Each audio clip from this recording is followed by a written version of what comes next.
Welcome to the Nordic Mythology podcast. I'm Daniel Farrand, owner of the company Horns of Odin. And before we get into the show, I need to do a little bit of housekeeping because we do have to try and keep the lights on here. And the best way to support the show and help us do that is on our Patreon. And it's literally Patreon/Nordic Mythology podcast.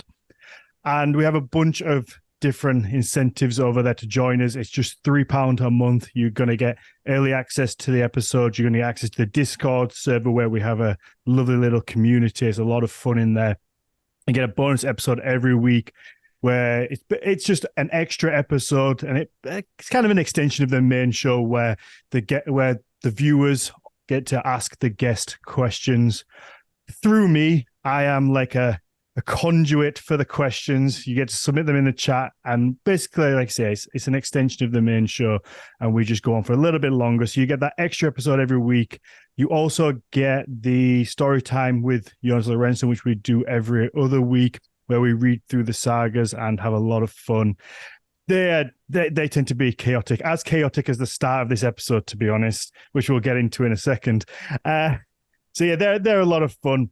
And like I say, it really does help the show keep going. You know, we're 160, 170 episodes in at this point, but we've amassed a little bit of a helping behind the scenes, but they all need paying because they're greedy. No, they're not. They're not greedy. They deserve it. But yeah, we obviously have to try and do things to keep the license. So if you can support us on Patreon/Nordic Mythology podcast, it would be grateful. And it works out like 10 pence a day. You wouldn't even miss it. Probably. Maybe. I don't know. Let's get into the show.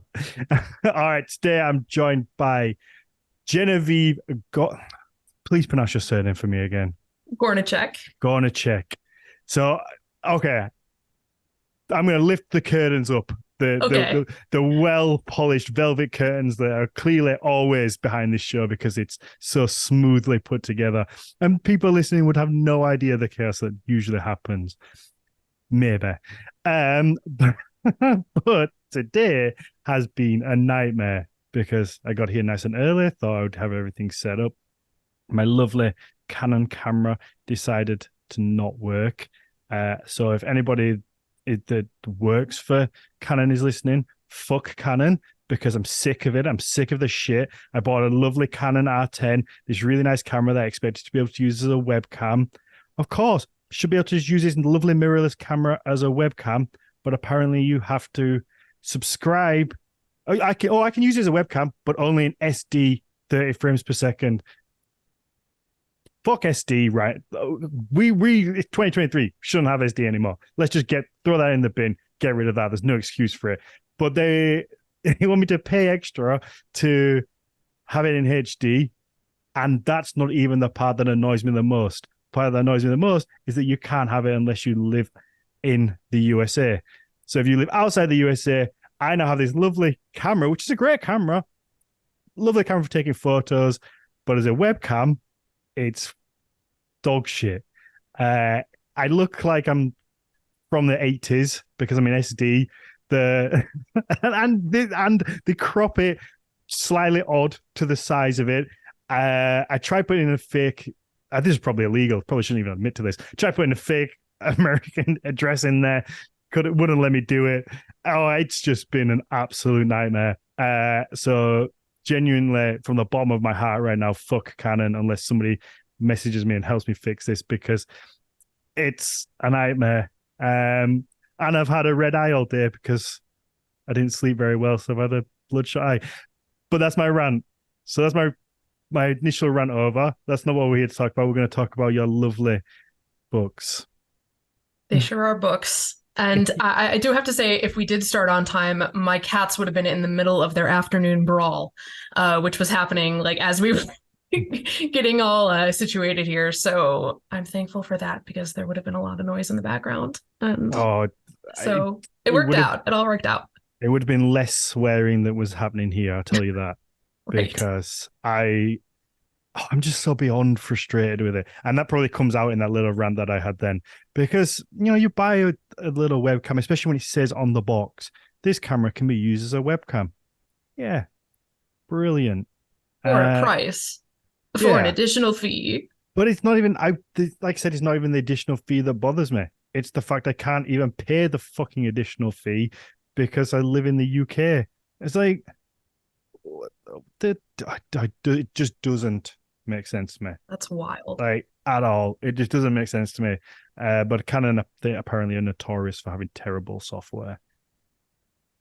It sucks. Yeah. The annoying thing is I could probably just go and buy like a £30 webcam, and it's going to be in HD, and I'm going to look better than on this like £1,000 fucking camera that I'm sat looking pixelated as fuck on. It's quite ridiculous, really. But that's not, like I say, I digress. That's not what we're here to talk about. We're going to talk about, like I say, your books. That's the books, and I guess how we put for the Viking Age, Nordic mythology, those things in there. Yes. But yeah, where should we start? I could talk about what the books are. Yeah. First, okay. maybe. Yeah. Let's start there. Why don't you stop me ranting and tell me a little bit about you, where you're from, and the books, the book titles, maybe what they're a little bit about. Maybe just keep going for 50 minutes, pull this episode out the hole, and it's all good. Fix it. Okay, yes. So, hi, I'm Genevieve Gornichec, and when I was an undergraduate, I got to study the Swedish language, which is how I ended up studying abroad in Sweden. My grandpa is from Sweden, and I live in the States. I live in Cleveland, Ohio. And while I was over in Sweden years ago, I decided to add on a Scandinavian studies minor to my history degree. And when I came back, the first course that was being offered at my university in that department was Old Norse language. And I was like, okay, I don't know what this is, but I'm going to do it. And I did it. And I swear to you, like leaving that classroom for the first time, I was like, this is about to be my entire personality. Like this is just going to be who I am as a person now. It does that to you, doesn't it? This whole thing. I have not found a correct terminology for it, so I'm just going to call it a shtick. Yes. This whole shtick of just Vikings. Once you, for a better term, because there's going to be some people that are like Vikings don't exist, but this, for a better term, this whole thing about like Vikings and Scandinavia, it's just something about it that really just grabs you by the balls and is like, I'm not letting go. This is your thing now. Yep. I have friends who don't remember what I was like before this. So, yeah. It just takes over your life. I mean, I was not heavily tattooed. I was a plumber. I had a little bit of a beard. And now look at me. Yeah.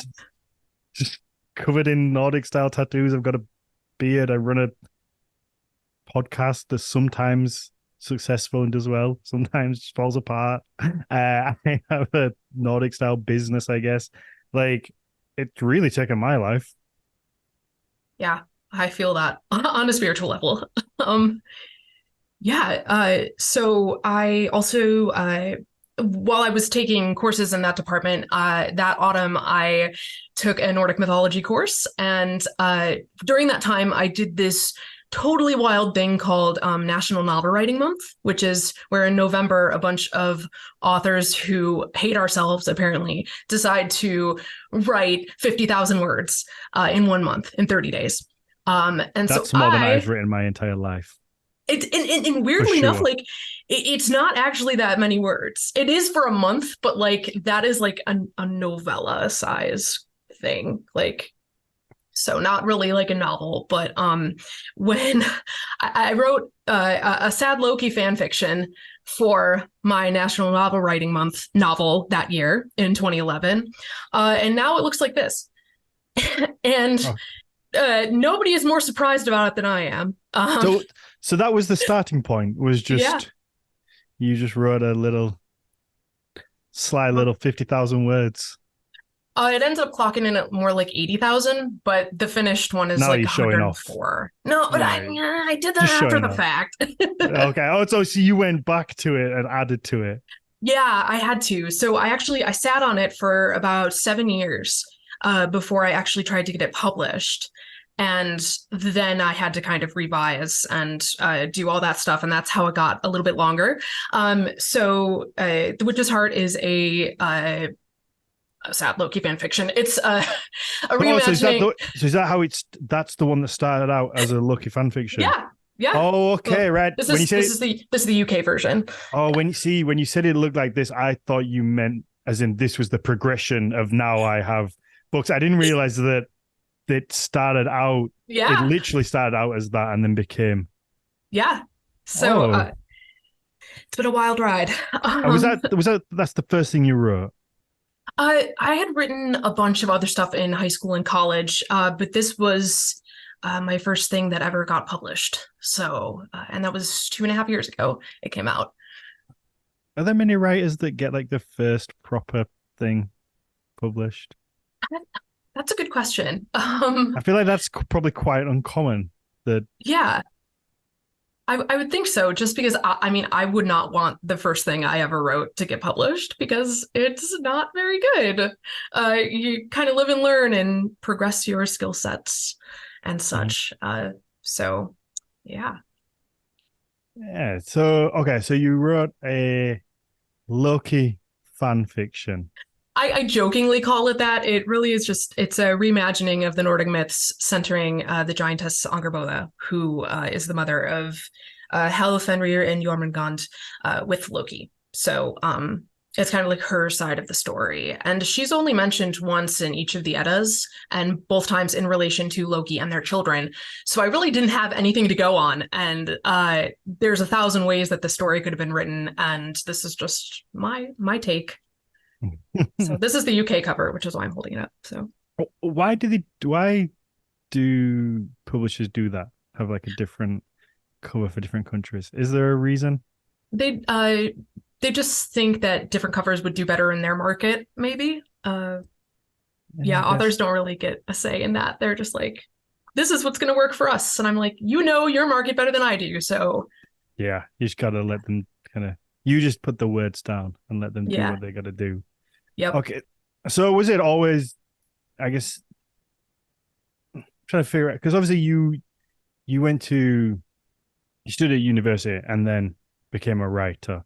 So I'm trying to kind of piece together the path of where you take the turn into becoming an author, I guess. But using everything that you'd learned from your studies in it and weaving it in there. Was it did you ever think that was going to be where you'd end up? No. Even though, yeah, sorry. Go on. Sorry, I was going to say, I would assume that anybody who does like a scholarly, does any kind of degree, the type of books, well, I guess other than doing a creative writing degree, but if you're doing like a course on Norse language or whatever it is, the book you expect to write would be a fictional one. Non-fiction. Right. Fiction. Which one is non-fiction. it? Non-fiction. No, help me out with this. But you would expect it to be like an historically accurate book. Well, I have always been a creative writer. I did do my essays and stuff in college, and I did get into the graduate program of my dreams, and then I ended up not being able to go. But I mean, I had always wanted to be a published novelist, and just the way it happened was not what I expected, but I'm super grateful for it. There was a time where I did want to go on and, publish research, but I just never got that chance, and I found my strengths lie more in fiction than otherwise. So has to be a lot more fun as well. It is a lot of fun. I guess it gives you a lot more freedom to write fiction rather than boring, like having to cite papers and stuff and be all dead accurate and people checking it all the time. Yeah, I'm still a bit of a nerd about that though. In the appendix of The Witch's Heart, I try to be as true to what the Eddas say as possible when I'm explaining the different figures. Just because as somebody pointed out to me in one of my first talks. I got a question from a reader that was like, how does it make you feel that you are probably a lot of people's first exposure to Norse mythology? And I was like, that is terrifying. That is terrifying because we all know how into this people get, as we said, and how fanatical those people can be too when what you write, even when it's accurate, is not what they think. Yeah. And I learned a lot about that the hard way. But it's a responsibility I take even then, like even before, as I was writing the appendix. It's something that I took really seriously, like trying to be like, okay, like trying to explain where I put the embellishments on versus like what our sources say. And I took that even more seriously, almost to a fault, when I was writing my second novel that just came out in July, product placement. It's called The Weaver and the Witch Queen, and it is about Gunhild, Mother of Kings, who was married to Eric Bloodaxe. Spoiler alert, I love the UK cover. I love the US cover too, but like the UK one's very cool. I like that. Yeah, and it was because this is actually supposed to be like more, it's a historical fantasy, so like actually takes place in the Viking Age rather than like a mythical past. So I was pretty like nervous about like, oh my gosh, I gotta get everything. So it was a lot of work. Yeah, I guess especially when it's set in the Viking Age, you've got to cross your T's and dot your I's, and make sure that what you say is correct, because people will pull you on it, I guess. And and again, like it could be some people's first exposure to this time period, so I don't want them to walk away thinking things are true that I just made up. So got another lengthy author's note in there being like, here's a little bit about my research, guys. Sorry, I'm doing funny voices. That's like the Genevieve special. That's all right. Yeah, I would say I would do a funny voice too, but I just have one voice and it's this. So you just have to get used to it, I guess. Yep. Okay. So that's the one you kind of touched on it briefly then. The one thing that most fascinated me, and I mentioned it to you before, was how you find the balance between using mythology and I don't know if plagiarism is the right word, but it not appearing to be like a direct copy. Because obviously when it comes to something set in the Viking Age, this historical fact, you just put them in there because they're real things. They happened. But then when you kind of take things from sagas and mythology, I guess it's easy to, you want to put those Easter eggs in. You want to have those bits weaving through. They're really cool.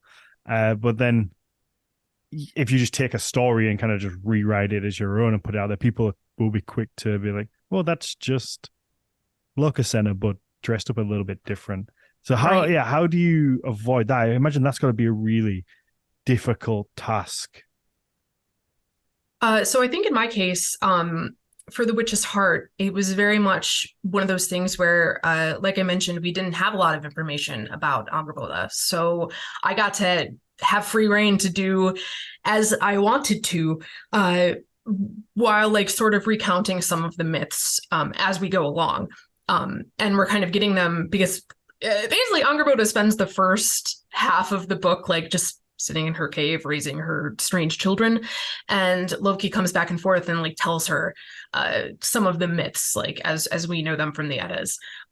So she's kind of like such a peripheral character that I definitely worried about like getting things right as much as I could, but I did have the space to kind of move around and tinker with things. It was kind of meant as like a peek behind the curtain, like, okay, like here are all like the myths happening, but like what is happening over here out in the wilderness meanwhile. So but again, I guess that then has its own challenge in a sense that if you have these fringe characters that people don't know much about, what you write will soon then become real to a lot of people because they don't have anything else to fill in the gaps. They then kind of your words then are like, oh well, in this book it said this you probably found that somewhere. People have capital O opinions Hmm. on some of these characters that we know nothing about. Oh yeah. So, and you know that, and I know that. Um, yeah, that has been kind of difficult to navigate as well. I've heard people say, everybody knows that Angrboda is supposed to be this, and it's like actually we don't know. We don't know anything really about her. So she could be whatever you want her to be. But some folks really have these very strong opinions, especially like people who are actively like practicing paganism and worshiping, revering these deities, Mhm. right? So that was also somewhere where I had to like really tread carefully because like this is an active like religion, right? These are people's gods and they're very important to some people, and some people have wildly different interpretations of the gods than I do, and Mm. so I've heard from those people. Yeah. Um, You just because you said it's an active religion, I have an extra bonus rant for everyone who oh hasn't boy, had oh me. my gosh. For those who haven't had me rant yet, I'll save it for the end of the episode so I don't interrupt it now. But I have a bonus rant on racism and current um ousature, I guess, just because I stumbled upon a shitty group and figured it'd be nice to just call them wankers. Because why not? I'm in that kind of mood. Uh, but I guess back to the other back on topic. When you have these characters that we don't know much about. So I would say arguably like the most famous example would be like Ragnar. Obviously we have tons of mentions of it, but when it comes to like Joe Public, Vikings TV show, like Ragnar is, I think, pre the Vikings TV show, the most thing that people knew about like the Vikings they would know, or like the mythology would be like Odin, Thor. Yeah. That's Loki. That's probably like the extent of most people's knowledge. But then you get introduced to Ragnar through the TV show, but he gets given a face. He gets given these shitty tattoos on the side of his head. Sorry to anybody who's copied those tattoos. I apologize, but they suck. Again, sorry, but that is what it is. They're just not. I just don't find them. They're not. Just not. There's so much cool like Nordic artwork you could do, and I don't know what the hell those things are. But he has this face, this aesthetic. He has haircut like me, shaved on the side, long on top. He has the beard, and I feel like now, whenever anybody thinks about Ragnar, that's the image that automatically comes to mind because we don't have a photo of him. Uh, and I guess that could be similar with your books when you don't have these characters and they don't get much airtime anywhere else. They don't feature other places. When you get then popular fiction that describes them and gives them that kind of appearance, then it can stick. It could stick for the next 200 years. Who knows? I don't want to think about that. Thank you. Thanks, Dan. It could be there. You could be being cited by Oh my gosh. some other wanker with Oh, a podcast in oh 200 my years. gosh. Oh my gosh. I know. Once a book is out, it's out forever. That was a really hard pill for me to swallow. Like, oh gosh, because I'm a bit of a perfectionist. So, I mean, I would have edited this thing like, actually, I kind of did edit this thing like up until it went to the printers. So, it's just who I am as a person. But yeah, it's a lot of responsibility. So, that's why I tried to be really transparent about what I made up versus what we think we know from the edits. Yeah, is there like a little disclaimer in there or I haven't actually like flipped through this book in a really long time. Um, because yeah, I find it fascinating, but I love things like this where you have, like I say, I'm a sucker for Easter eggs.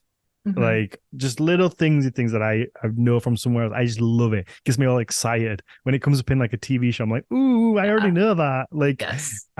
it's fun. So I love things like that where it's weaved in. Yep. And but yeah, I never really thought about it from the author's perspective of having that.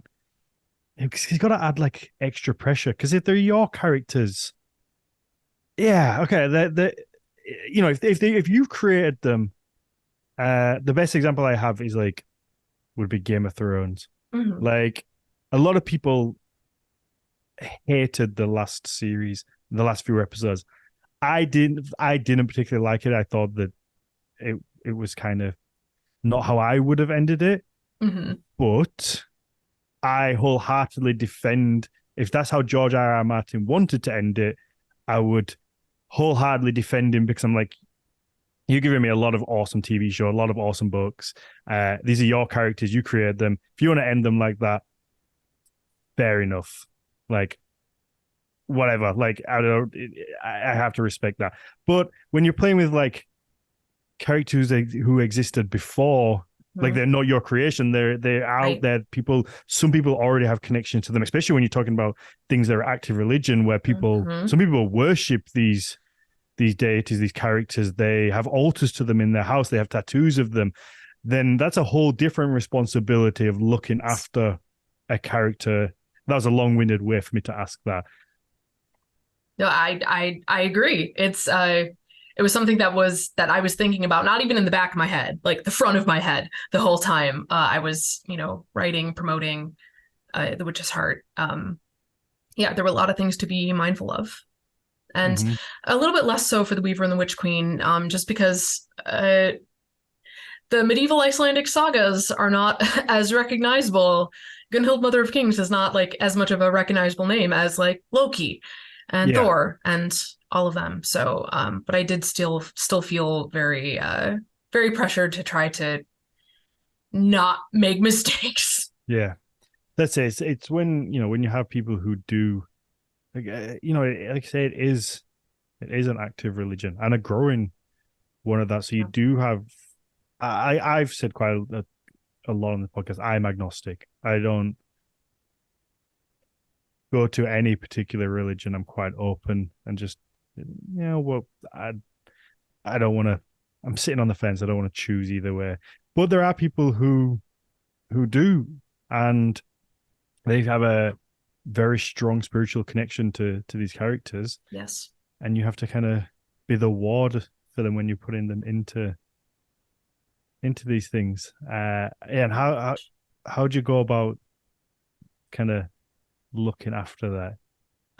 Well, I had kind of the benefit of being part of some of these online communities for years. And I don't post very much because I'm very shy, but kind of like observing how people perceive them and thought about them. And this is like in the years like since I wrote The Witch's Heart originally, right back in 2011. So I've just been kind of like lurking and learning and just trying to do my best to be kind of a good caretaker. But knowing that I cannot possibly please everyone. That was also a hard pill to swallow. Like knowing that there are people like in my own community who hate my work, that kind of sucks sometimes, but it's part of life. Like if I that's what happens when you put yourself out there, put your art out there, put your heart out there, right? Like you're going to be susceptible to criticism, and you just kind of got to deal with it and get a thick skin and try to determine where you're going to take criticism from, right? Because not everybody is going to be criticizing you in good faith. Some people do just want to tear you down. So, I had a little bit of familiarity with those communities.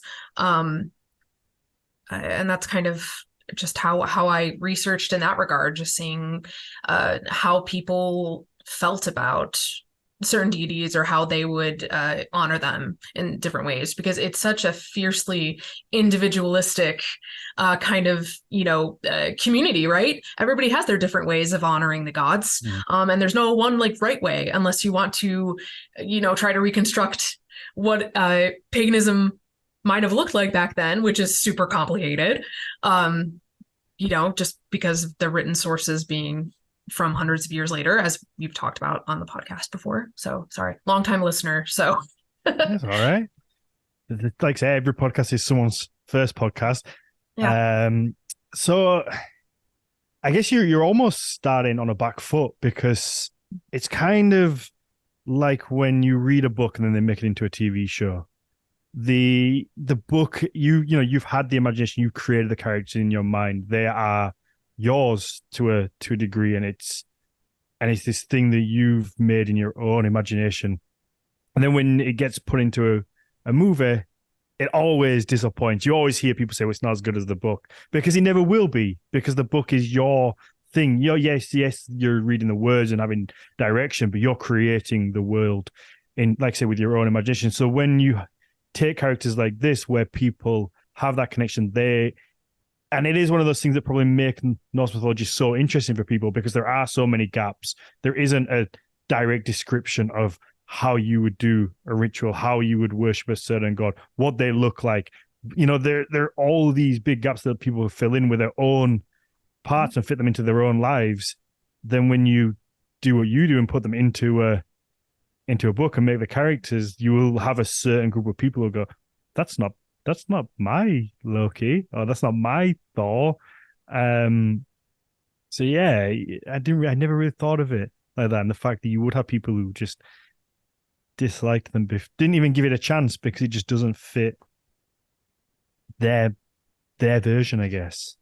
Right. And the thing about that is that that's also completely valid, right? Because like, who am I to tell somebody how they should try to see Thor or Loki, right? Like, I'm not trying to rewrite the mythology. No. I'm just putting a take out there, and you could take it or leave it. But people get precious yeah. Yeah. Well, I mean, like, if something's really important to somebody, of course they're gonna get defensive, and like, I completely understand that. Trust me, like, I get that. I actually, I've since left a lot of those online communities just because, discussion about my book will start up, and I'll be like, oh, I do not belong here in this space anymore. Like, there's a there has to be kind of like a degree of separation, right, between authors and the people who are talking about their work. I don't want to be like hovering, be like, are you talking about me? So it's best to kind of excuse myself from those spaces once that conversation starts, because I was not meant to see it. I was not meant to be a part of it. It is not for me. But that's tough, because it is a community that obviously you clearly love and you're involved in. We spoke before, you do live in history. Yes.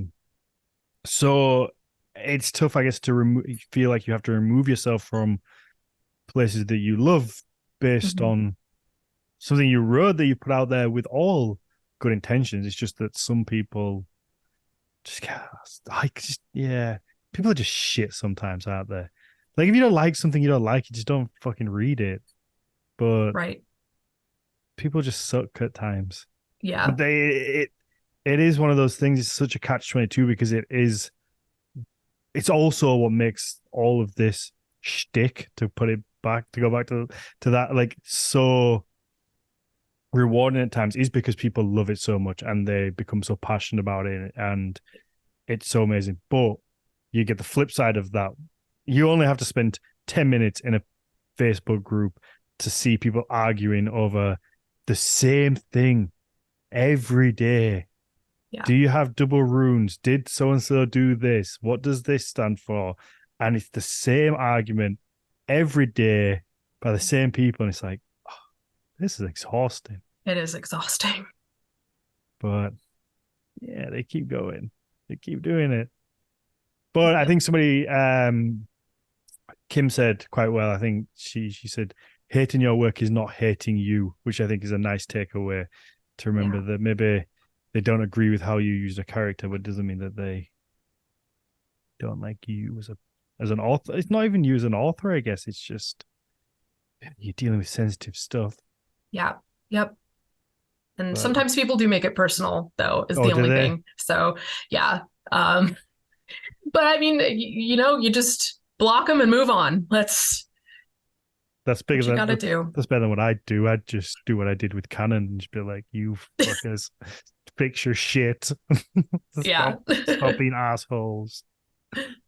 Yeah, that is such a shame. And like I said, I was gonna say this little rant for the end, but it kind of fits in that you get these people who just take this community and this the religion, whether you follow it or not, it is a growing religion, take it and just use it for nefarious reasons. And this was when I very kind of, I would say, disappointingly stumbled upon like this fucking shitty racist group. I don't even know if I want to fucking just out them. I don't even know if I want to say the name of the group because I feel like that's just kind of pandering to it a little bit and like giving them any type of platform. But I wanted to.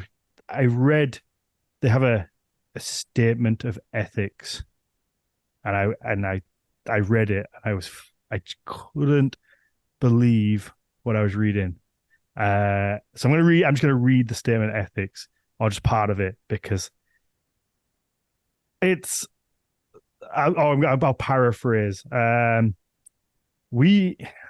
Oh, there's such dickheads. It's like I know what you're gonna read because I know who you're talking about, and I Yeah, just like I don't even want to listen. I'm just like, I ugh. know, but like I say, I'm not going to say the name of them, but it was more like I can't believe this exists, and I think that it's a tough one because I hate giving platforms to anything like that on here, but I also like to tell them that they're cunts as well, and speak against it because it shouldn't exist in this community, and Mhm. I think people don't always realize it's there because if you're lucky enough to be in a little echo chamber away from it, you don't realize how bad it can be and how much people actually do use this for white supremacy. And then when you kind of turn a blind eye to it, then it just kind of allows it to fester and grow. And it's been a while since we've called some white supremacist pricks on here, so fuck it. But these motherfuckers, I said, we want our children to grow up to be mothers and fathers to white children of their own. We believe that those activities and behaviors supportive of the white family should be encouraged, while those activities and behaviors destructive of the white family are to be discouraged. The fact that that exists on anywhere in 2023 is just fucking beyond disgusting. And I like I would it's just fuck them. Like fuck them with all the might of this podcast. But I feel like advertising them is just, I don't know. There's a part of me is like, well, fuck them, just say who they are and then they can get a lot of shit for it. But it's just, when I read it earlier, I was just like, this is the fact that someone's typed that out and then they go, you see, I think you said that you saw them at they were at a rally, or they were um I've forgotten the word. We heard Recruiting. yes, at a Viking festival I was at a few months back, we had word that these guys were going to show up and try to recruit people. And I made some signs and we hung them up all over the Viking camp. And the signs are basically like, no, you are not allowed here. Like if you were going to spread hatred, and it had a bunch of because white supremacists have co-opted so many symbols that and changed them in the way that like people who aren't familiar with these symbols might think, oh, like that's Joe a Public sun. assumes Yeah, they're they like, oh, don't that know must any. be that's a sun wheel, but no, it's the black sun. Like so Yeah. there's a difference. And so just making the public aware that there's a difference, so they're not accidentally promoting something that is. Ugh. Yeah, the sun wheel is well, they're not the sun wheel. The black sun is one I see defended all the time. Yeah. Because a lot of people mistakenly get it tattooed, and then because they don't know better, but like the only place that exists is on that stupid little fucking church in Germany or whatever it is, on like the floor. And it is predominantly, it is just a symbol of hate.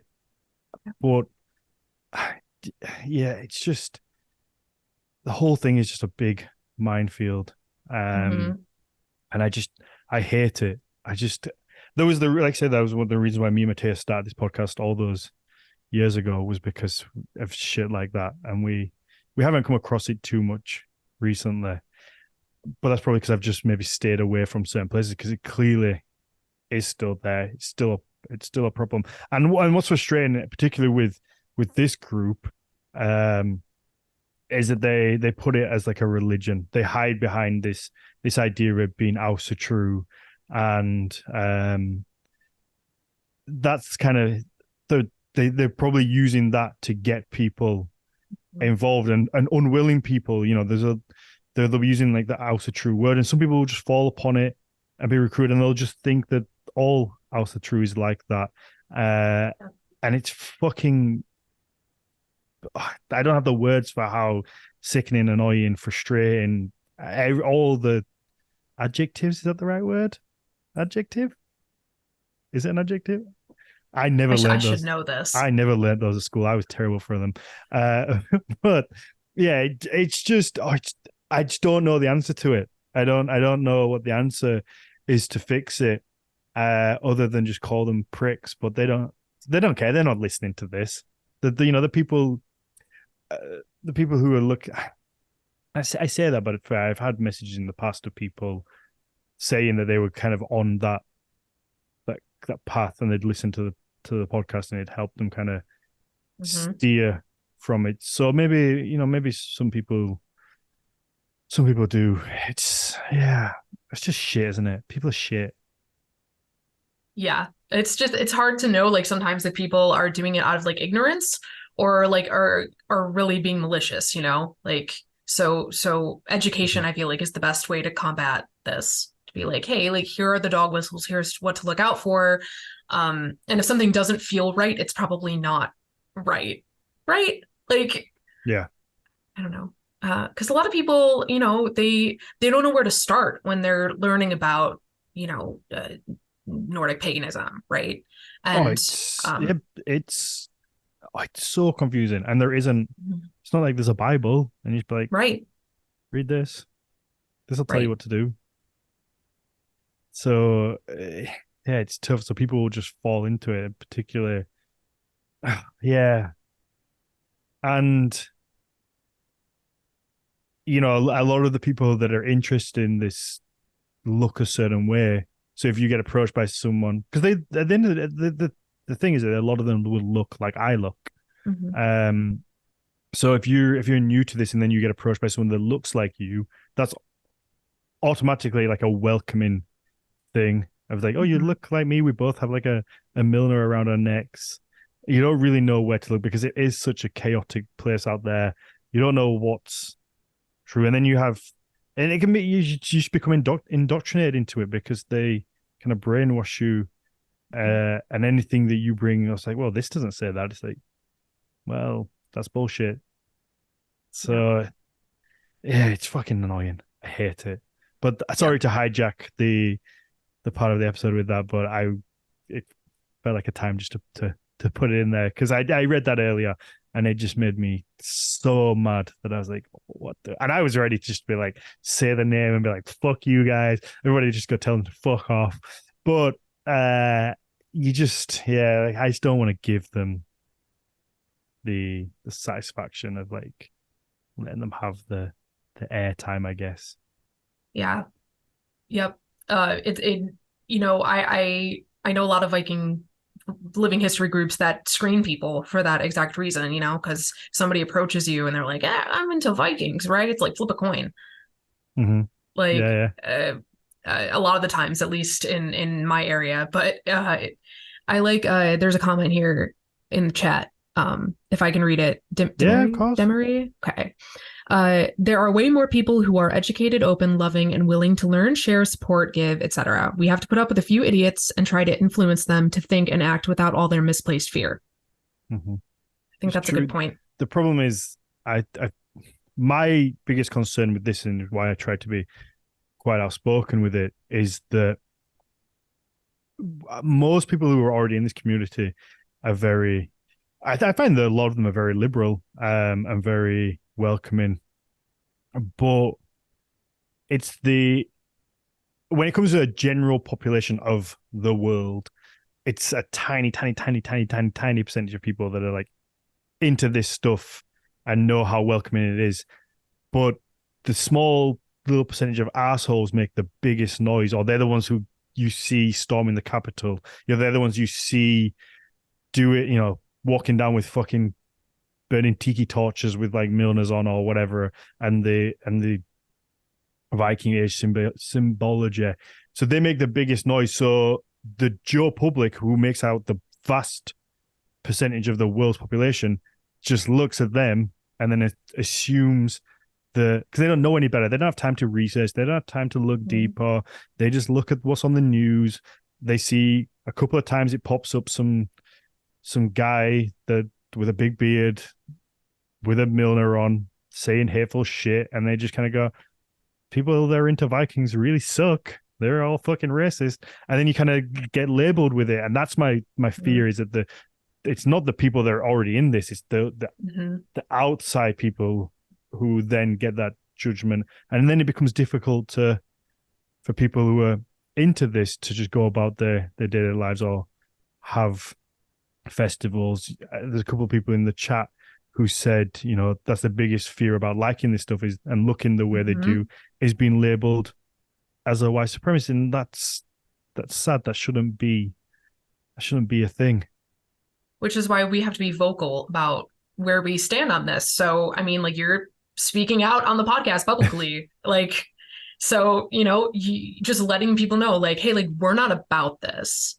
I think that goes a long way towards like educating people. There are so many times when I'm doing my research for my books where like I'll have somebody's paper and I'm like, I got to check this person out to make sure that they're not one of those, right? Well, yeah, because then that's the thing, because it's like, especially nowadays, like you say, you can't, once it's out there, you can't take it back, and stuff sticks. You could find a really cool thing in a paper and put it in there, use it completely innocently, but then it turns out that the guy that you missed something, that they are actually a white supremacist, then that just automatically gets attached to you then. And that's a scary thing that kind of just happens as well. How do we fix the world? I don't know. If I had all the answers, I would be out there trying to do it myself and not chatting on a podcast, on an awesome podcast that I'm super happy to be on today because I've been listening to it for so long. That's very sweet. I'm good to have you here. Albeit the chaotic start. I've calmed down now. I moved house last week. Yes. So that was very stressful, and I didn't. For some reason, when I go to sleep late, I just get bloodshot. Like, but not like a tie-dye. I get one eye that looks like infected. Don't know why it happens. Nice. So I had that, and that one healed, and the other one did it. So I've had like just shitty eyes for a few days. Just stressed. But I should be able to finally move back into like an actual podcast studio thing where I can have things set up and not just be in the corner of the office. Hooray. So that should be nice to finally have like my own space again. That'll be awesome. Yeah, I hope so. I just try and get 15 months later, finally get back to some normality of like having a little setup where I'm not having to like pack it all down and put it all back up and rush all the time. And not, as much as I like being here, I like the workshops, like I'm here all day and then come and sit in here and Jimmy just said you have a very nice setup. Thanks. It's better than mine. I've been doing this for like 4 years or some shit now, and I'm just sat on this old sofa. Well, this is just a foldable like thing that I got on the internet. Behind it is my bookshelves. So I'm very lucky that my cat didn't try to tear it down. Yeah, I mean, most people just have their bookshelves, I'm sure. Yeah. Was it Leisha Gadeya who had the most impressive bookshelf? Oh, I bet. I bet. I think his was phenomenal. I never thought I never thought I would be 34 judging a man's bookcase. I used to like a book wall. That's what I have behind me. But yeah, speaking of him, this book Oh, just okay. came out, Oh, yeah.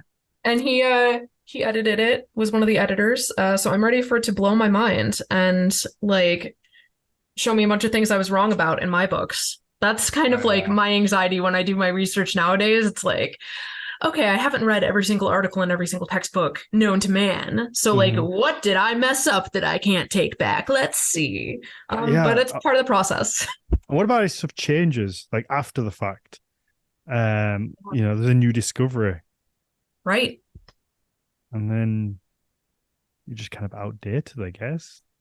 Like, what if there's like some kind of like lost Edda in somebody's attic in Iceland somewhere, right? Like, that's just going to totally like turn everything we know on our heads. You never know. Oh, I'd love that. They've found like sheaves of manuscripts like in I think in Iceland in like a bishop's hat and like a shoe. Like they just have found stuff in so many different places. So there's got to be more out there, man. Oh, imagine it would be. Oh, I'd love it just for the chaos that it created, and then just to watch people who'd like, because really pinned their idea on one hill, like on this is the hill I'm dying on, and then Hmm. just to see that crumble, I just find it really funny, to be honest. Might be mean, but Yeah. yeah, just because you never know. These things change.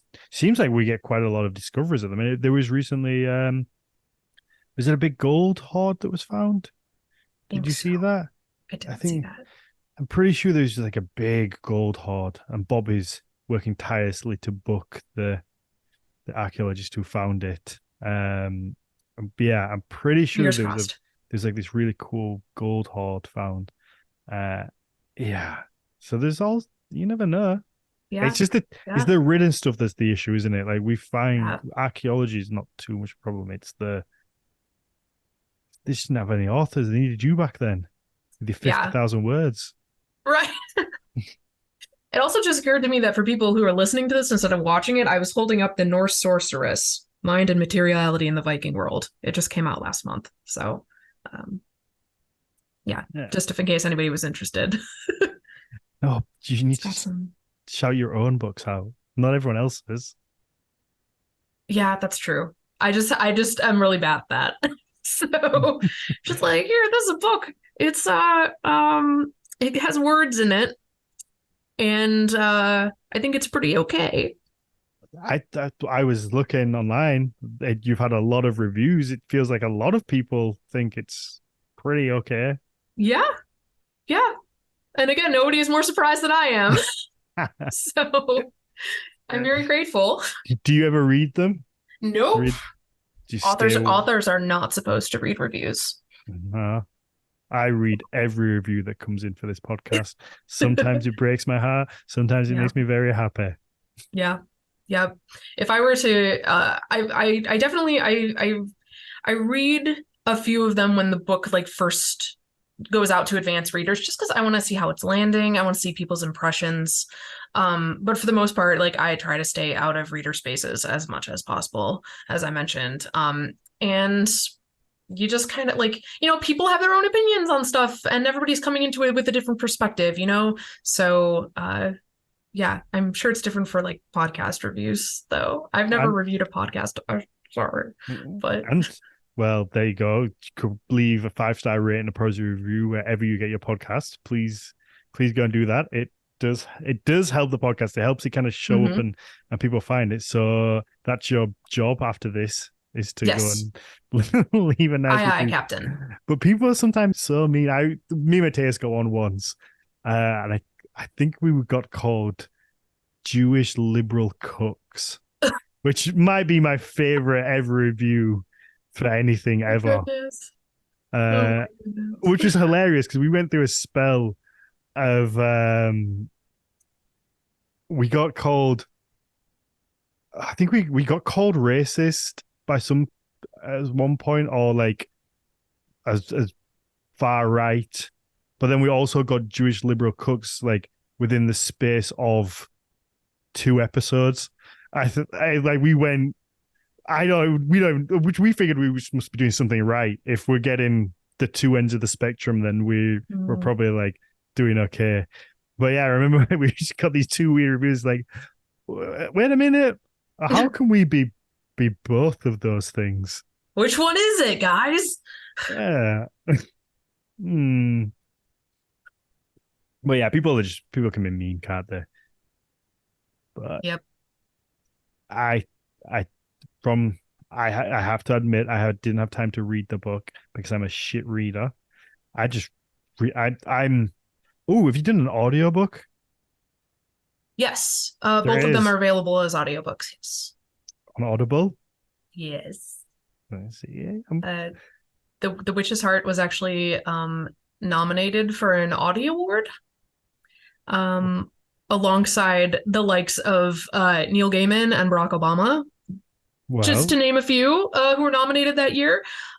So yeah, it was a huge honor. The narrator, I'm sure, did a phenomenal job. I can never like revisit anything that I've written that's been published. So I only listened to a little bit of it, but I mean, the chat is blowing up right now oh yeah, talking about it. So everyone's saying yeah, how good the audiobook is. That the yeah, for The narrator's Witch's very Heart. good. Yeah, So yeah, that's gonna be my work listen for I'm gonna put it on with when I do my carving, and awesome. that's Thank you. that's my problem. I actually quite like to read. I Hmm. just never stay still long enough to sit down and read. So if I can get things in audiobooks, then I'm pretty sorted because I can just kind of carve away all happy. But yeah, when it comes to reading, which is probably one of the things I would like to change, would like to read more. Books are great, but I'm biased. So Kaylee said she pre-ordered your new book. What's the new Thank you, book? Kaylee. Oh, that's The Weaver and the Witch Queen. It's out. It came out July 25th, 2023. And it's also available as an audiobook. And the narrator is Norwegian. And I Oh, think she did okay. a lovely job. Did you So, not fancy doing it yourself? I so my publisher um kind of handles that. There are like people who Oh, okay. actually do this for a living, narrate audiobooks. So some authors do Mm, narrate their own books, but I think it's like, Neil Gaiman has narrated his own. yeah. So I'm not an audiobook. I don't know. I don't do that. I mean, So you did some silly voices earlier. I feel like that you is could have true. handled it.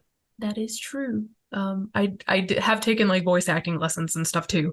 But yeah, thank you. But I will leave it to the professionals. So what's before we wrap up, what's in the future? What's next? Is there another one on the horizon? I do have a third book under contract with my publisher to be decided. So I We can't really share anything about yeah, it yet. I will you stick to this Nordic because I guess you don't have to see you can't say necessarily about the third book, but would you does it interest you to kind of just go write a space fiction or something? I don't think I'm smart enough to write sci-fi. Space. I I like the way I went for Yeah, space fiction as well. space fiction. There's a whole term, sci-fi. Yeah, so it's in literally in the word science fiction. And I was like, Yeah. no, space fiction. Have you ever thought of that? Yeah, no, I would never be able to. No, I think I found my wheelhouse, so to speak. So So you're still. I'm so thick. Can't it's believe I really said okay. space fiction. It's really okay. No, I've been into this subject for more than a decade. So I've had people ask, like, are you gonna like switch to a different mythology? I'm like, yeah, if I wanted to publish a book like 15 years from now when I'm comfortable writing about it, like, no, Yeah. like this, uh, just the depth of like research and knowledge I would have to be able to like responsibly and write about a different mythology. No, I'm here. Um, I'm here in the Viking Age. So You're stuck there. Oh, we could do a little crossover. Just bring a little Greek god in. yeah, I don't That know. that'd be fun. I don't know about that. That'd really annoy some people. Maybe. Like Hercules just popped up. Oh my gosh. It's like, hey guys, how's it going? Feel like wrong time period, bro. Now it's the mythic past. Anything can happen. Well, exactly. When you're talking about mythology, it could be. So I had this thought. I say I had this thought. I stole this thought from like a TV show, I think. It was like, what if like all religions just all existed.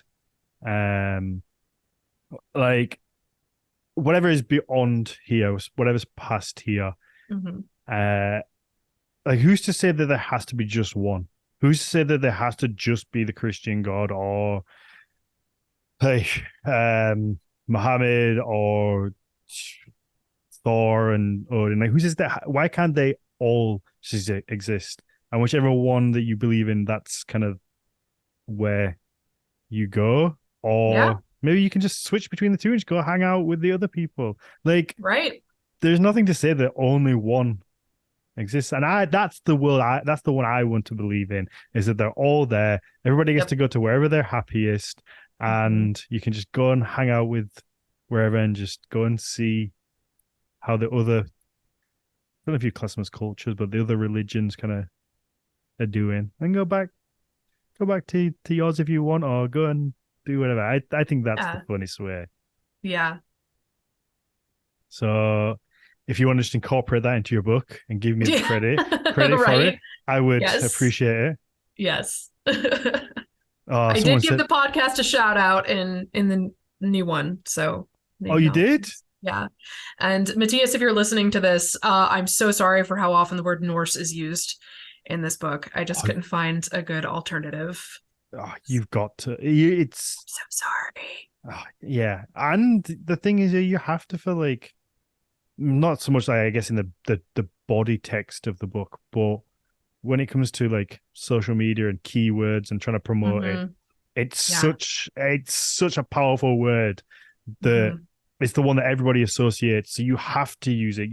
You can't not, because if you put hashtag Nordic, for an example, you might reach like 5,000 people, but hashtag Norse is like 1 million or something ridiculous. Yeah. Like you've just got to.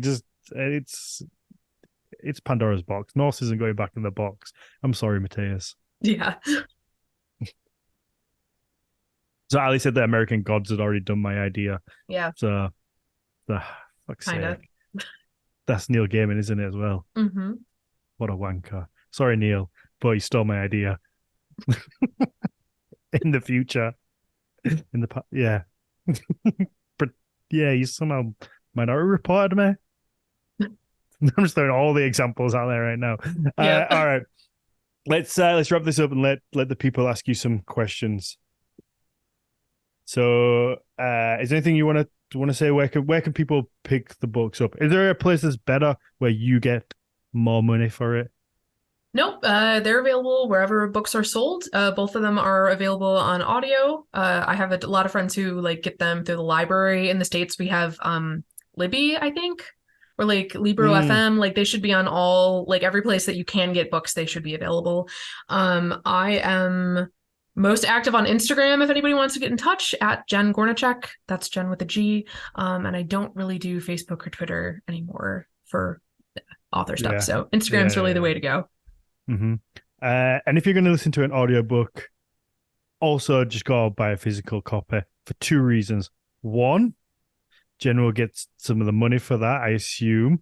So that would be nice if you can just go and grab a physical one. And 2, the reason that I like is that when people come around to your house, you can be like, "Oh, I read this book here," and then they don't really know whether you're talking about audio or physical reading. You don't have to disclaim that bit, but it's also nice just having like a physical copy. So when I do it, I'm not even saying this, I genuinely do this.